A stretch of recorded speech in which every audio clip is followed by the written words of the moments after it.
Everyone. सो अगर हम बात करें अर्थ की लेयर्स के बारे में कि डेप्थ वाइज हम अर्थ को किस तरीके से डिवाइड करते हैं, तो यहाँ पे हमारी 3 लेयर्स होती है, क्रस्ट, मेंटल, कोर। सो सबसे ऊपर वाली लेयर है क्रस्ट, देन मेंटल होता है और सबसे डीपर पोर्शन होता है कोर का।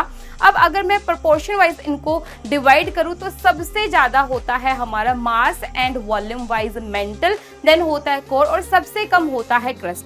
अब अगर मैं यहाँ पे क्रस्ट की कंपोजिशन की बात करूँ कि भाई यहाँ पे कौन सा एलिमेंट अबंडेंट है, तो सबसे ज्यादा होता है यहाँ पे ऑक्सीजन, देन होता है यहाँ पे silicon, then aluminium, then iron, calcium, sodium, potassium, magnesium. अब मैम ये याद ही नहीं रहता, तो इसको याद कैसे करें? तो इसको याद करने की ट्रिक मैं आपको बता रही हूँ। तो यहाँ पे ट्रिक है आपकी oh, silly, all, ice, cream, sweet, protein and made. So कैसे याद कर सकते हो आप?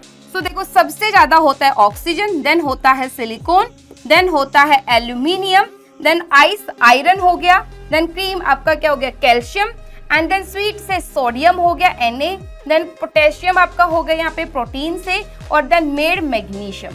सो ये ट्रिक से आप इसको याद कर सकते हो। सो ये है हमारी क्रस्ट की कंपोजिशन। अब अगर मैं बात करूं वोल अर्थ की, सो जो वोल अर्थ है जिसमें क्रस्ट, मेंटल, कोर तीनों इंक्लूड होते हैं, तो यहाँ पे आपका क्या है FeO-C मैग्नीज का अल, ठीक है। सो FeO-C मैग्नीज का अल। सो इस सीरीज से आप इसको याद कर सकते हो, इस ट्रिक से आप इसको याद कर सकते हो, क्योंकि आपको पता है आपके प्रीवियस ईयर क्वेश्चन में आपका अर्थ की कंपोजिशन एंड क्रस्ट की कंपोजिशन कई बार पूछी गई है।